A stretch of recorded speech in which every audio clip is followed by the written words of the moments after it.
अवधपुरी रघुकुल मणि राव, वेद विदित ते ही दशरथ नाम। अवधपुरी अवधपुरी रघुकुल मणि राव, वेद विदित ते ही दशरथ नाम। अयोध्या के राजा महाराज दशरथ, उनकी धर्म पत्नी कौशल्या, दूसरी सुमित्रा और तीसरी कैकेयी। धर्म धुरंधर गुरु निधि ज्ञानी, हृदय भगति मति सारंग पाणी। भगवान श्री हरि के प्रति उनके हृदय में भक्ति, धर्म धुरंधर थे, ज्ञान के निधि थे, पूर्ण ज्ञानी थे। कौशल्यादि नारी प्रिय सब आचरण पुनीत, पति अनुकूल प्रेम दृढ़ हरि पद कमल विनीत। यहाँ क्या कहा? कौशल्यादि नारी प्रिय। ये नहीं कहा कि 3 रानियां थी।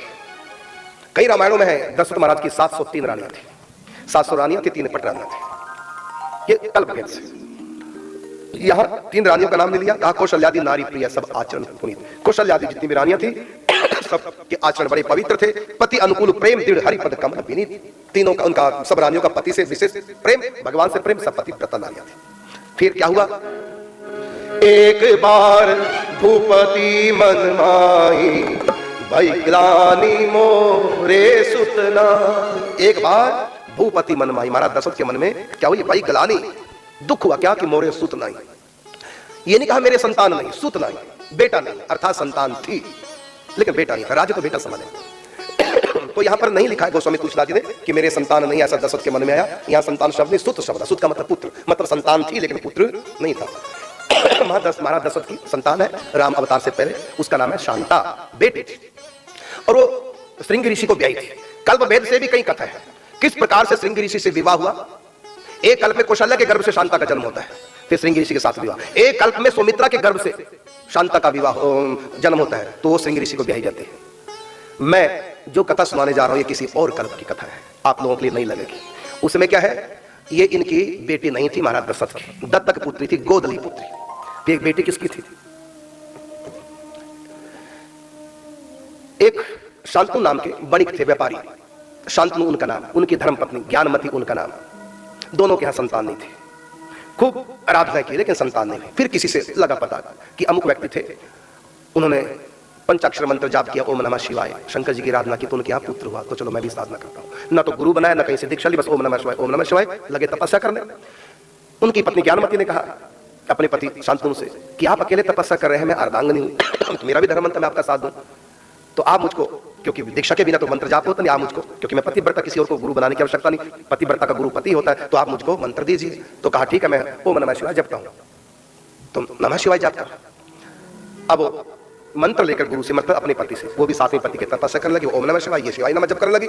और जब करते करते साधना परिपक्व हुई तो भगवान शंकर जी प्रकट हो गए। भगवान शंकर ने शांतनु से कहा कि तुम संतान प्राप्ति के लिए तपस्या करो, मैं तुमको संतान दूंगा, लेकिन अच्छी संतान चाहिए तो कम आयु की होगी। अगर बड़ी आयु की संतान चाहिए तो वो अच्छी नहीं होगी, धर्मात्मा नहीं होगी। तो कहा कि भले कम आयु की हो लेकिन अच्छी होनी चाहिए। तो आपने मुझको ऐसा वरदान क्यों दे रहा है कि कम आयु की? कहता इसलिए कि तुम्हारी तपस्या अधूरी है, आपकी पत्नी की तपस्या पूरी, आपकी पत्नी की इच्छा मैं पूरी करूंगा, आपकी इच्छा को अधूरी। क्यों? क्योंकि आपने बिना गुरु बनाए मंत्र का जाप किया। बिना गुरु बनाए जो मंत्र जाप करता है उसका फल उसको आधा मिलता है, और गुरु बना के करेगा तो पूरा फल मिलेगा। जैसे मौसम के हिसाब से बीज बोगे तो पूरा फल मिलेगा, बिना मौसम के बोगे तो फल आधे से भी कम मिलता है मौसम के हिसाब। ऐसे तुमने बिना गुरु बनाए जब किया, इसलिए तुमको आधा फल, तो संतान मिलेगी अच्छी, कम आयु की। वरदान दे देगा, ठीक है। फिर पत्नी से कहा वरदान मांगा, तो पत्नी ने कहा मुझको कन्या चाहिए, ऐसी चाहिए, विदुषी, परम भक्ता। का ठीक है, जैसी तुम चाहती हो, क्योंकि तुमने अपने पति से मंत्र लेकर जाप किया है तो तुम्हारी साधना का पूर्ण फल तुमको मिलेगा, तुम्हारे यहाँ योग्य संतान होगी। समय पाकर दोनों के यहाँ जुड़वा संतान हुई। लड़के का नाम हुआ श्रवण कुमार और लड़की का नाम हुआ शांता। शांतनु की बेटी तो शांता पिता के नाम से मिलता हो, तो शांतनु की बेटी शांता हुई और पुत्र का नाम रख दिया श्रवण कुमार, क्योंकि आपने खाली ऐसे सुन करके चर्चा और ओम नमः शिवाय जपा, सुन करके जपा, न कि आपने दीक्षा लेकर के, इसलिए नाम श्रवण रख दिया। और शांतनु की बेटी तो शांता नाम।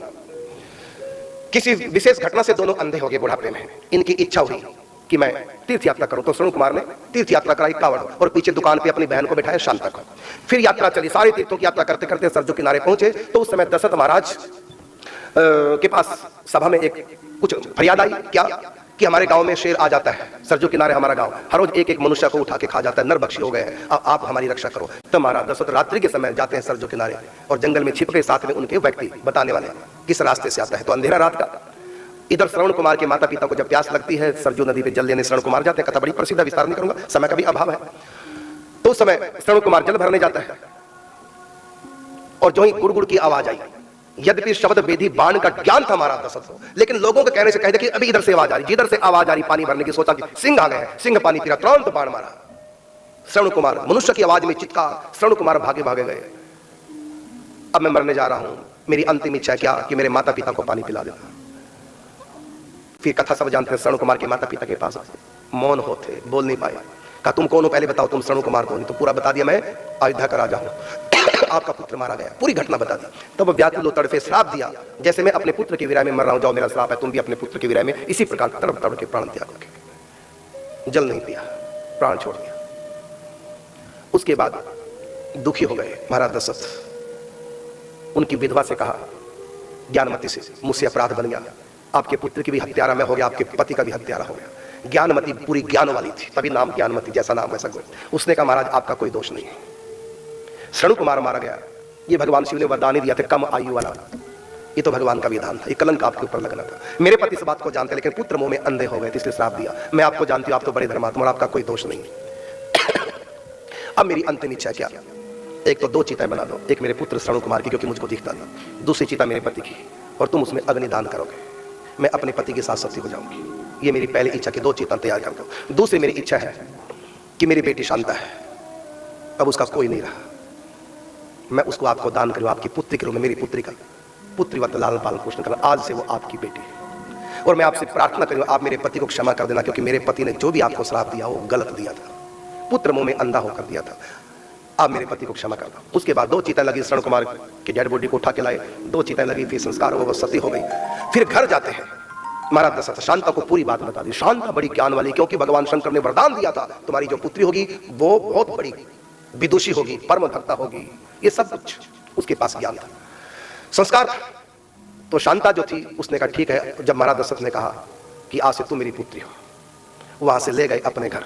जो गोद लेता कन्या उसी की जाति की हो जाती, क्षत्राणी हो गई, वैश्या से क्षत्राणी हो गई। इतनी बड़ी विदुषी। महाराज दशरथ के यहाँ ज्ञान की चर्चा अक्सर होती रहती थी, वेद पुराणों की चर्चा, बीच बीच में ये सुनती, बीच में टोक देती, जहां कोई थोड़ा भी सिद्धांत तोड़ता था बात करने में, थोड़ा भी धर्मशास्त्र के विरुद्ध हल्की सी बात बोल दी, ऐसे नहीं ऐसे बड़े बड़े ऋषि मुनि भी अचंभित हो जाते थे। तो वशिष्ठ ने शांता को परहेज करके अपना पूरा ज्ञान शांता को दे दिया, जो उनके पास इतनी बड़ी विदुषी, अच्छे विद्वान उनके आगे टिकते नहीं थे शांता के सामने। उनकी इस विद्वता को देख करके महाराज दशरथ ने कहा मैं अपनी बेटी का कन्यादान उसी से करूंगा जो मेरी बेटी को शास्त्रार्थ में हरा दे, मतलब मेरी बेटी से भी बड़ा कोई विद्वान हो, उसी से मैं अपनी बेटी का विवाह करूंगा। तो बड़े बड़े, क्योंकि सुंदरी थी, विद्वान थी, बड़े बड़े राजकुमार राजा आए, लेकिन ये शास्त्रार्थ में सबको हरा देती थी, सबको पछाड़ देती थी, इतना इनमें ज्ञान था। क्यों? शंकर जी की कृपा थी, भगवत कृपा से। वो वशिष्ठ ने अपना ज्ञान एक बार जो समझाया बिल्कुल अंदर बैठ गया, दोबारा समझाने की आवश्यकता नहीं रही। तो वशिष्ठ ने अपना पूरा ज्ञान इनके भीतर उड़ेल दिया, इतनी बड़ी विद्वान थी, विदुषी थी। अंत में एक बार श्रृंगी ऋषि महाराज के महलों में आए, महाराज दशरथ के ज्ञान चर्चा होने लगी, वो सुनाने लगे, क्योंकि महाराज दशरथ संतों के बड़े प्रेमी थे, संतों से इस कथा संवाद सुनते थे। और जब श्रृंगी ऋषि कथा करते तो उस कथा को और अच्छे सजाने के लिए बीच में कुछ ना कुछ बोल देती थी, महाराज ये कथा इस ढंग से भी करो तो और ज्यादा शैली अच्छी होगी। अच्छा तू ज्यादा जानती है तो बीच में क्यों बोल रही? महाराज आपको मैं अच्छी बात तो बता रही हूँ, बुरी बात हो तो बता, देखो इसी बात को मैं कहती हूँ, अब उसी बात को सुनाया तो बड़े अच्छे ढंग से ताली बज गई, क्या बात है, बात वही थी, बस शैली अलग थी, ऐसे नहीं ऐसे सुनानी चाहिए। क्या तू ज्यादा बड़ी ज्ञानी बन रही है? तो बातों बातों में जोश आ गया, एक नारी से मैं हार रहा हूं, काफी शास्त्रार्थ हो जाए। और ये नियम था कि जो शास्त्रार्थ में शांता को हरा दे, शांता का विवाह उसी से होगा। ये बात महाराज दशरथ महाराज, यदि आपने मेरी बेटी को शास्त्रार्थ में हरा दिया तो मैं अपनी बेटी का कन्यादान आपसे करूंगा। तो शास्त्रार्थ हुआ, शैली भले शांता जैसी नहीं थी, लेकिन शांता को हरा दिया श्रृंगी ऋषि। इतने बड़े श्रृंगी ऋषि ज्ञानी विद्वान थे, शांता को हरा दिया। फिर शर्त के अनुसार महाराज दशरथ ने शांता का विवाह श्रृंगी ऋषि से कर दिया। और जब महाराज दशरथ की संतान नहीं हुई, पुत्र नहीं हुआ, तो वशिष्ठ जी ने इन्हीं श्रृंगी ऋषि को बुलाया था यज्ञ करने के लिए। और ये रहते कहां थे? छत्तीसगढ़ में आज जहां सियावा की पहाड़ी है, वहां पर आज भी श्रृंगी ऋषि का आश्रम है। ये एक कल्प की कथा मैंने बताई, और भी ऐसी शांता की और श्रृंगी ऋषि के विवाह की कई चर्चा, जिस ढंग से मैंने बताई ऐसी नहीं, वो और ढंग से। उसमें था कि अंग देश के राजा महाराज दशरथ इकट्ठे स्कूल में इकट्ठे पढ़े, दोनों में प्रेम था। दशरथ का विवाह पहले हो गया, लेकिन 3 विवाह हो गए, लेकिन कोई संतान नहीं। और नहीं, मैंने गलत बोल दिया, और उसका अंग देश के राजा का विवाह पहले हुआ, दशरथ महाराज का विवाह बाद में। तो उनके विवाह कितने साल बीत गए थे, अंग देश के राजा का संतान कोई नहीं। अंत में जब महाराज दशरथ का विवाह हुआ तो अंग देश के राजा बोले दशरथ के मित्र, जो भी तुम्हारे यहाँ पहली संतान होगी तो मुझको गोद देना। तो कौशल्या से संतान हुई, शांता नाम रखा, वो फिर दे दे। और कैसे भी श्रृंगी ऋषि का विवाह होता उनसे, वो और अलग ढंग की कथा है। ये वांडक ऋषि के पुत्र श्रृंगी ऋषि, जिनको यही नहीं पता स्त्री क्या है, पुत्र पुरुष क्या है, और फिर किस ढंग से छल से वहां नारियों को भेजा गया, कैसे अपने जंगलों में नौका पे लाए राजा के यहाँ, और फिर उन राजा के यहाँ जो अकाल पड़ा तो ठीक हो गया, फिर बेटी का विवाह करते हैं। ये ऐसी भी कथा एक आती है। और एक कथा ऐसी भी आती है कौशल्या के से शांता का विवाह मैंने जन्म नहीं हुआ, सुमित्रा से हुआ। तो मैं कहना चाहूंगा, मैंने सूक्ष्म में 3 कथा सुना दी है, तीनों ही सत्य है। कोई किसी कल्प की कथा है, कोई किसी कल्प की कथा है, सारी कथा सत्य। शांता के बारे में और भी मैं कई कथा सुना सकता हूँ, लेकिन बड़ी विचित्र कथा है वो भी, और वो जय कल्प भेद से है। तो मैं प्रत्येक सनातनी को जो इस समय मुझको टीवी के माध्यम से सुन रहे हैं, किसी भी प्रकार की कथा, यदि एक ही कथा आपने पहले सुन रखी होगी, वही कथा कोई दूसरा प्रवक्ता सुना रहा है, दूसरे ढंग से सुना रहा है, तो कभी मन में नहीं सोचना कि या तो जो हमने सुनी वो गलत है, या फिर जो ये सुना रहा है ये गलत है।